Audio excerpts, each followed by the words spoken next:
I'm John Byrne with AML Right Source, and very excited today. We have, for the second time, we were able to interview Dan a few years ago, Dan Tannebaum. Dan is the partner at Oliver Wyman, where he leads the global anti-financial crime practice and has worked in the sanctions space, the AML and CFT space, for as long as I've known him. So I really appreciate him taking some time today. So Dan, first of all, thank you so much. I know you've been traveling quite a bit and just quite a number of things that are going on, but thanks for taking some time today. Really appreciate it. Yeah, thanks for having me.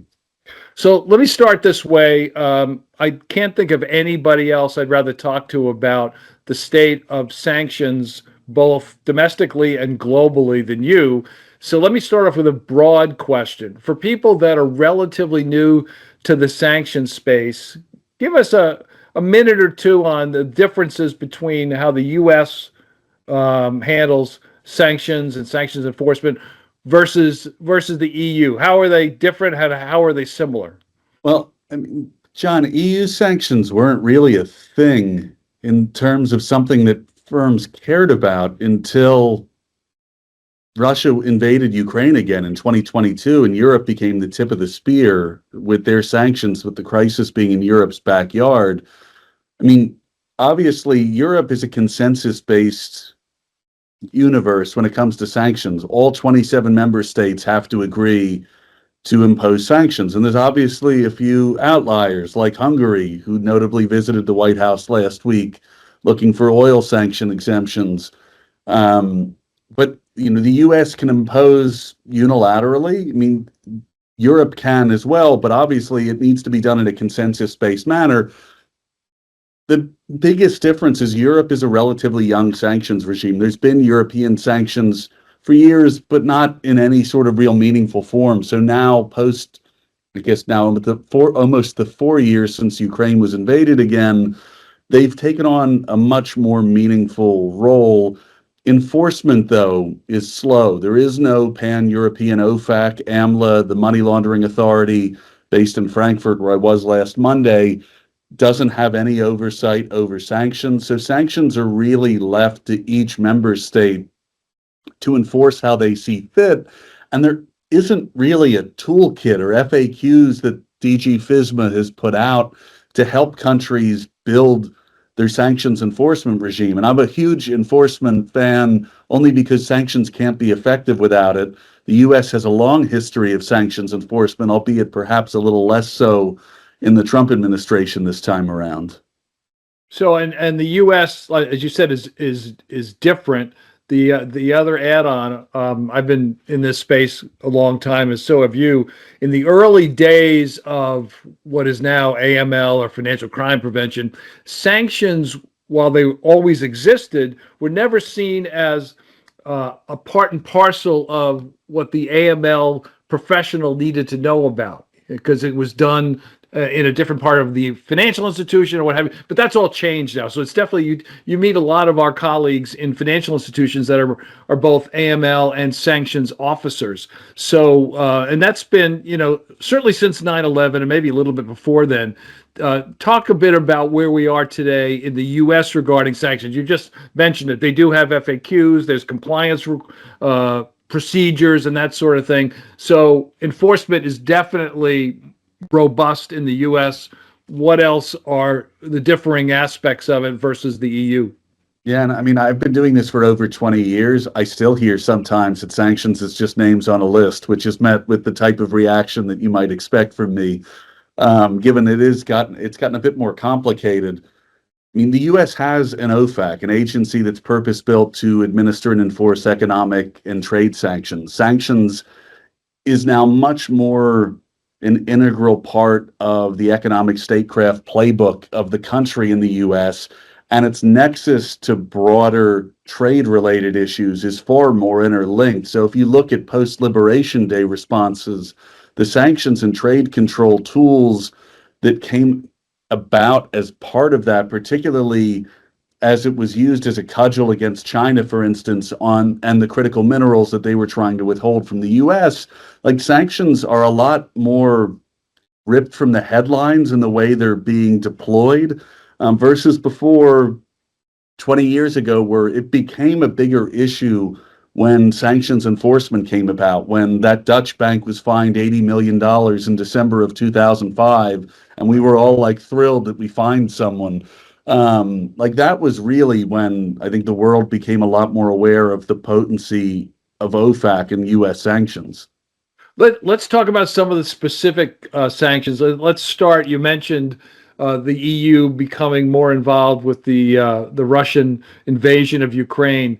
Talk a bit about Russian sanctions, because I like you have read opinion pieces that talk about, sometimes they'll say certainly it's had an impact on the Russian economy. Others will say, well, not as much as you would think. And if there's no coordination with Europe, then there could be sanctions evasion. Talk a bit about the state of Russian sanctions. I know there are many, but just in general, and your take on all that. Yeah, I mean, look, there's never been an economy of Russia's size that was sanctioned. This was one of the largest economies in the world. And then it invaded Ukraine in 2014 and again in 2022, and steadily became more of a pariah state, but still with a heavy amount of trade between the rest of the world. I mean, hell, the U.S. in 2024 imported $4 billion in goods from Russia last year, where the war was still active. So, like, a lot of people didn't realize how reliant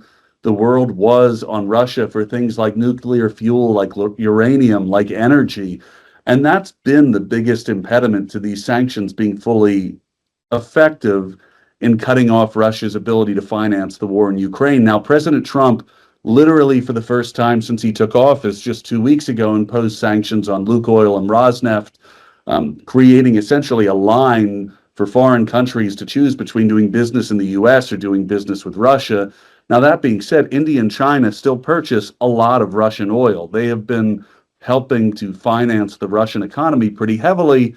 But you've seen a pullback on some of the oil trade, and the barrels per day that Russia's been selling even to India and China are coming down.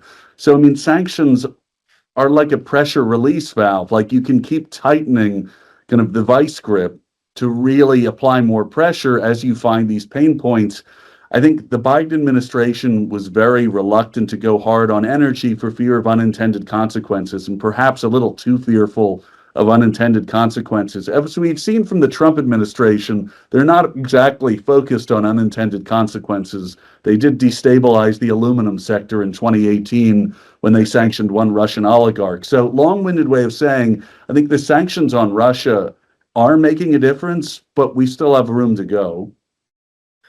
One of the criticisms from academics and other experts, I'm not just making that pejorative, is that sanctions, when they are implemented, many times the unintended consequences will be on the citizenry. So it's designed in part, you know this better than I, to change policy in some cases and government structures in some cases, but some that complain that sanctions, various types of economic sanctions or sectoral sanctions, can harm the day-to-day citizen.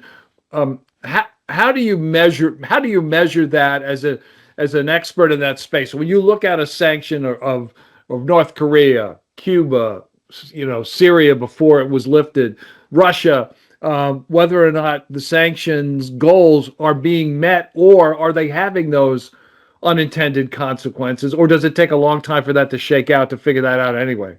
I mean, look, sanctions at their basic level are designed to force a change in behavior, whatever that behavior is. Are they effective in that instance? Like, there's kind of a mixed track record. I mean, a lot of people, myself included, argue that sanctions were effective in driving Iran to the negotiating table to hammer out the Joint Comprehensive Plan of Action that Trump then walked away from in his first term, which Iran was largely in compliance with at the time. Sanctions are what drove them there. I mean, that hit on the broader population is an unfortunate side effect of these sanctions, and always has been. I think some of the unspoken thoughts around that is, if the population is unhappy enough, they will rise up and take over their governments.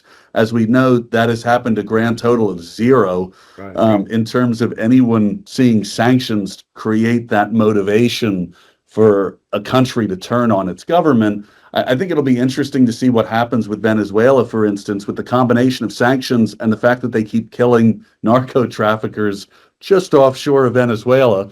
But, sanctions have a role to play in trying to change behavior. I think the track record of truly changing behavior is probably limited overall. What about sanctions against specific individuals? So either politically exposed persons or oligarchs. How do you measure whether those are effective or not? I mean, in those instances, if you take the oligarchs, it's really trying to cut off the ability of these individuals who were presumed to be close to the Putin regime to have access to the means that they were using to finance their existence. So by taking them off the chessboard, you essentially take away an ally of value to Putin. Now, after 2014, a lot of these guys began to see the writing on the wall and did begin moving assets around to try and mask ownership, even allegedly keeping them at a hedge fund in Tarrytown, New York, where you couldn't even ascertain whether or not Roman Abramovich's funds were there because investment advisors weren't required to know their customer. So, like, who could really say whose assets they were? And the New York Times ran a story on this a few years ago. But the idea was to chip away at the support base of Putin from the oligarch sanction standpoint. So making these people poor and taking away their planes and mansions and cash was part of that plan. And you saw sympathetic pieces like the FT ran where Peter Oven couldn't pay his driver and chef. I don't know if that has really the sympathetic angle they were thinking of, but it takes away the support that these worser people have, like Putin. Let's talk a bit about Syria. So Syria obviously was sanctioned, and those sanctions through both, I think through both an executive order and through OFAC have been, my words, not yours, you can explain for me, have been lifted. What was the rationale for, I think generally people know why they did it, but what was the rationale for that? And where does that stand today for sanctions compliance professionals? What do they need to know about Syria? Yeah, I mean, Syria is not totally open for business. There's been delistings that happened over the last few days of the Syrian president, a number of members of his government, and the sanctions, in so much as the president had authority over them, have begun being lifted as, the Assad regime was taken out, and the new interim Syrian leader came and took power. I mean, we know of money transmitters that are already operating in Syria. I mean, those are typically the first financial institutions to enter a frontier market like that. But Syria's sanctions are not totally lifted until the Caesar Act is repealed by Congress. And as we've seen on November 10th, Congress isn't very good at agreeing on anything. There's a number of members of the president's own party that are against a full repeal of the Caesar Act that would lift all remaining sanctions related to Syria. What they're trying to do is bifurcate the Assad regime, or the former Assad regime and his allies, from the rest of the country and the current Syrian government. But I think it's literally the technicality of Congress would need to act to repeal the Caesar Act. And that's one of the last major impediments that the president cannot do on his own. Another one that has a long history is Cuba, right? And from what I recall, that we had sanctions, and I ask you to just briefly describe the history there. But places like Canada didn't, and other countries didn't. So the question of the effectiveness is there. Obama, I know, tried to make some adjustments there, and I know it was limited. But then Trump got in and changed it all back. I think that's how it worked. And obviously Rubio is hot to trot on anything related to Cuba. Talk a bit about Cuba, because it's an interesting example, it seems to me, of the history of sanctions from the U.S. perspective. Yeah, I mean, sanctions have been imposed on Cuba for 60 plus years at this point. If the intended impact of sanctions is to force a change in behavior, which in this instance would be bringing democracy to Cuba. I think you can argue it's failed pretty miserably at this point, but it has succeeded in isolating Cuba. The U.S. is the only country in the world that has sanctioned Cuba.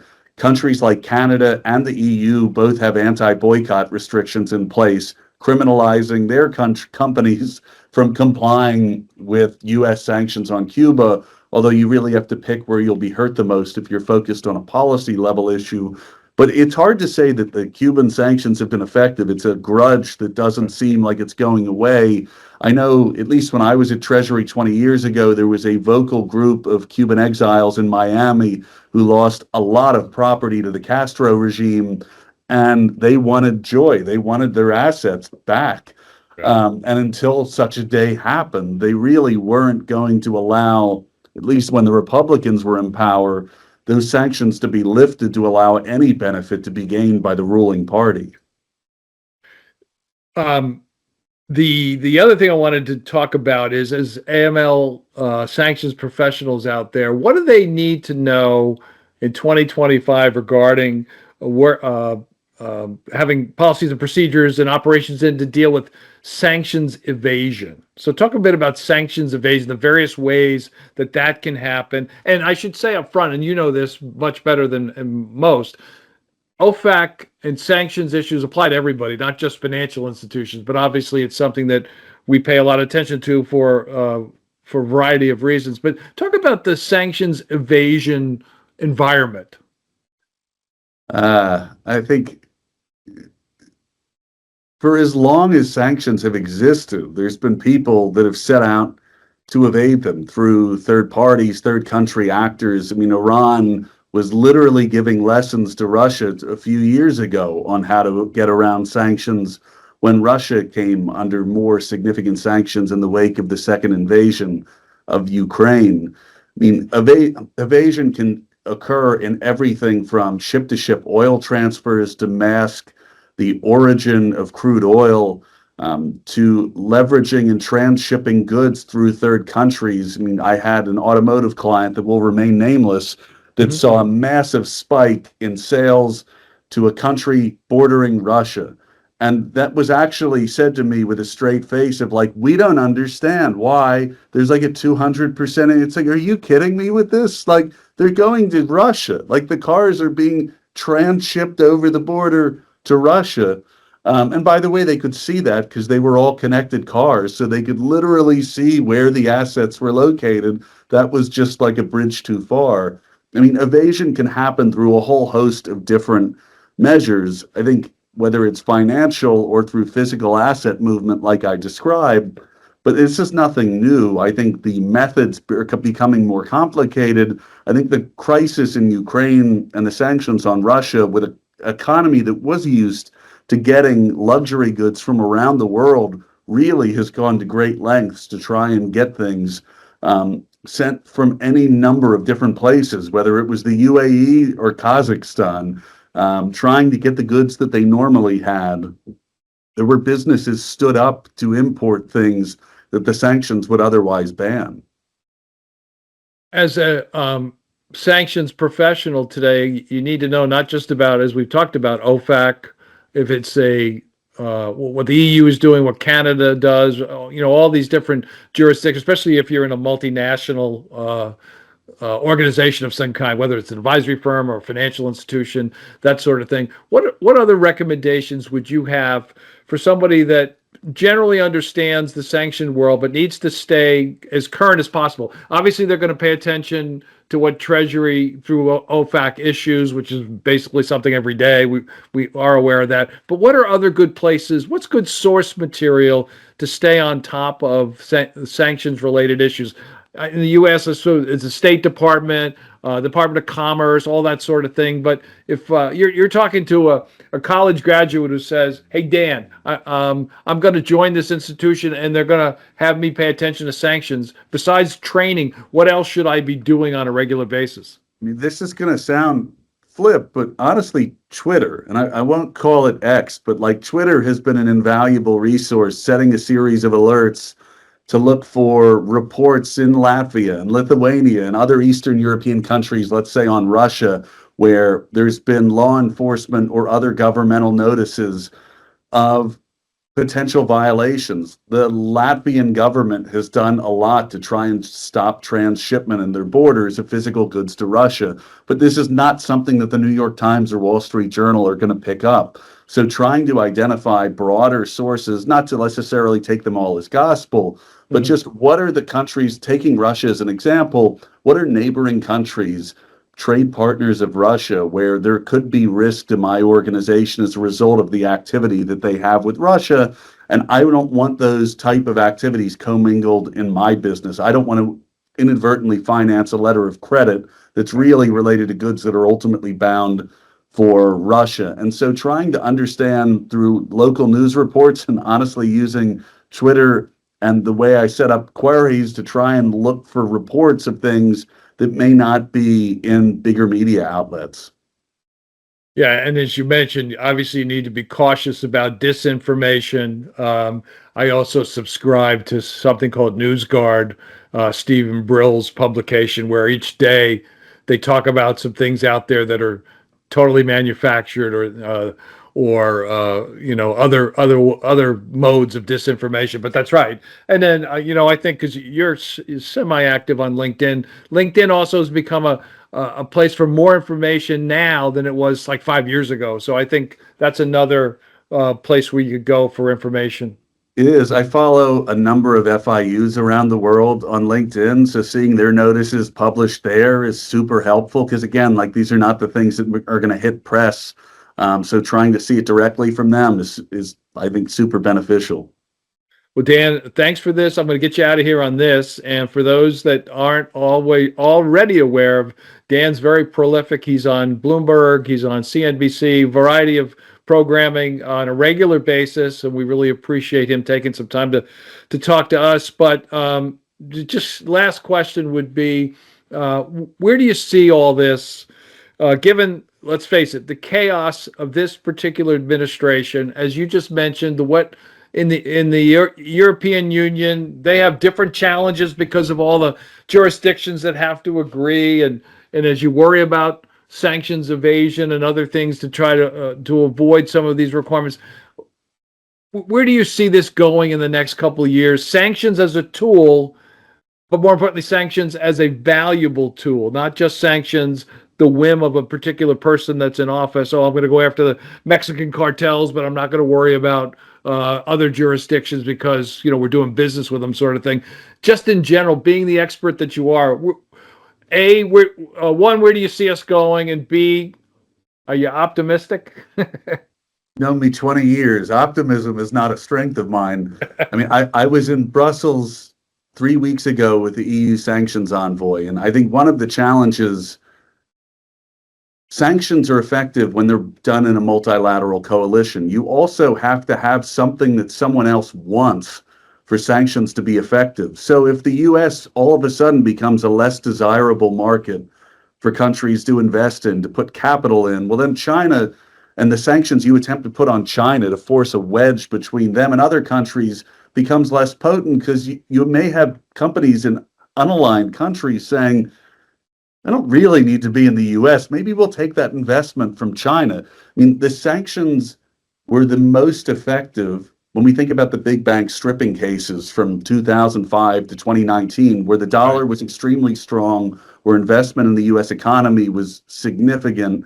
And there really wasn't any other game in town for the most part. So if the US is going to find a company upwards of $9 billion, no one left the market as a result of this. They all continued to operate in this country, and it forced them to really focus on where their priorities were. And in an instance where the dollar is weakening, the US may become a lot more uncertain than it used to, and you have other countries that are offering similar, albeit not exactly identical, offerings for potential capital deployment. I do wonder of how effective the US's role can be. I know when I talk to the Europeans, Russian sanctions without the US driving some role in this, especially with enforcement, is a huge limiting factor. There is no European enforcement. So you would always look to the US to hit someone with a stick monetarily.